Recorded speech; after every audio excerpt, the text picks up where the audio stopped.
Hello guys, ഇന്ന് രാവിലെ തന്നെ നെയ്ച്ച് നേരെ വണ്ടി എടുത്ത് ഉപ്പച്ചിന് കൊണ്ടാക്കി. രാവിലെ തന്നെ സൂര്യന്റെ ഒരു ഉമ്മയും കിട്ടി. ഉപ്പച്ചിന് ബസ് സ്റ്റാൻഡ് കൊണ്ടാക്കി. പിന്നെ പ്രത്യേകിച്ച് പണിയില്ലാത്തതുകൊണ്ട് ഞാൻ നേരെ തറവാട്ടിക്കങ്ങ് പോയി. ഇവിടെയാണെങ്കിൽ എല്ലാവരും ഉണ്ട്. ഐഫ് പിന്നെ ഞാൻ വന്ന എന്തെങ്കിലും പണി ഒപ്പിക്കും. എന്നോട് ഇപ്പൊ എന്താ ആഗ്രഹം പറഞ്ഞ വെച്ചാൽ ഞാൻ വലുതാകുമ്പോ സ്കൂട്ടർ പറപ്പിച്ച് ഓടിക്കുന്നു. നമ്മൾ കറങ്ങി തിരിഞ്ഞത് എന്തായാലും 2 മണിയൊക്കെ ആയപ്പോഴാണ്. അതുകൊണ്ട് വന്ന അവിടെ നേരെ പോയി ചോറിന് സ്പെഷ്യൽ എന്താ വെച്ചാൽ ചിക്കൻ കറിയും സാധാ ചോറും അങ്ങനെ എന്തൊക്കെ. നമുക്ക് പിന്നെ എപ്പോഴും വിശപ്പയും കൊണ്ട് ഇച്ചിരി ചോറുന്നാണോ?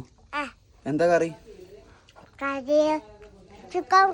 ചോറൊക്കെ തിന്ന് കിടക്കാൻ പോകുമ്പോൾ മാങ്ങ ഉപ്പും മുളകും തേച്ചിട്ട് ലുലു കൊണ്ടുവന്നു. വെറുതെ ഒരു പണിയില്ലാത്ത കൊണ്ട് നമ്മൾ അത് ടേസ്റ്റ് ചെയ്ത് നോക്കി. വിനാഗിരി ഇച്ചിരി കമത്തെ കൊണ്ട് ഇച്ചിരി പുളി കൂടി വേറൊരു കുഴപ്പം. ചോറൊക്കെ തിന്ന് നേരെ നമ്മളെ ദമ്മിൽ അവിടെ കടന്നു. കുറച്ച് കഴിഞ്ഞപ്പോൾ ഐഫ് വന്നിട്ട് ചായ കുടിക്കാൻ വിളിക്കുന്നു. ഓളെ മുഖം കണ്ടറിയാം എന്താ ചെറിയ ദേഷ്യം. പിന്നെ നമ്മൾ നേരെ പോയി ചായയും കുടിച്ച് ചായക്ക് മുക്കി തിന്ന നല്ല കേക്കും ഉണ്ട്. നമ്മളെ അക്കൗണ്ടിൽ ഈ വ്ളോഗും കൂടി ഇട്ടാൽ 100 വ്ളോഗ് വീഡിയോ കംപ്ലീറ്റ് ആയി. നമ്മൾ ഇത്രയും കഷ്ടപ്പെട്ടിട്ടാണ് ഓരോ വീഡിയോ ഇടുന്നത്. അപ്പൊ എല്ലാവരും വീഡിയോ കാണുമ്പോൾ മസ്റ്റ് ആയിട്ട് ഫോളോ ചെയ്യാനും ലൈക്ക് ചെയ്യാനും ഷെയർ ചെയ്യാനും മറക്കാം. അങ്ങനെ എല്ലാവരും വൈകുന്നേരം ചായ കുടിച്ച് കഴിഞ്ഞപ്പോൾ എല്ലാവർക്കും സൈൻ ലബാൻ കഴിക്കാൻ പോകും. പിന്നെ നമ്മളൊന്നും നോക്കിയില്ല, ഒറ്റ മിനിറ്റ് നേരം അങ്ങോട്ട് സാധനം വാങ്ങി നമ്മൾ നേരെ പുറക്കെത്തി. എല്ലാവർക്കും ഇത് വാങ്ങി വന്നപ്പോ പ്രത്യേക സന്തോഷമായിരുന്നു. നമ്മൾ പിസ്റ്റാഷിലാണ് വാങ്ങിയത്. കുറെ നേരം നോക്കി കൺട്രോൾ ചെയ്തു. പിന്നെ അങ്ങോട്ട് വായി ഇതെല്ലാവരും തിന്നോക്കണം, മസ്റ്റ് ട്രൈ സാധനം. നമ്മൾ ടേസ്റ്റ് നോക്കാൻ ചെറിയ സാധനം വാങ്ങിയത്. തിന്നു കഴിഞ്ഞപ്പോഴാണ് ഇതിന് ഒടുക്കത്തെ ടേസ്റ്റ് ആണെന്ന് മനസ്സിലായത്. അടുത്ത ദിവസം നമുക്ക് പല വെറൈറ്റീസ് വാങ്ങി തിന്നോക്കണം. എന്തായാലും ഇത് സുൽത്താൻ ബത്തേരി വന്നപ്പോൾ നമ്മളെ നാട്ടുകാർക്ക് എല്ലാവർക്കും സന്തോഷമായിരിക്കണം. ഉമ്മയാണെങ്കിൽ ചെറിയ കഷ്ണം എടുത്ത് വായിൽ വെച്ചിട്ട് ഒറ്റ ഉപ്പാക്ക് പിന്നെ കുഴപ്പമില്ലാത്തതുകൊണ്ട് ഉപ്പ വന്ന്. അപ്പൊ ഇന്നത്തെ വീഡിയോ ഇത്രയുള്ളൂ. അപ്പൊ ഓക്കെ, ബൈ.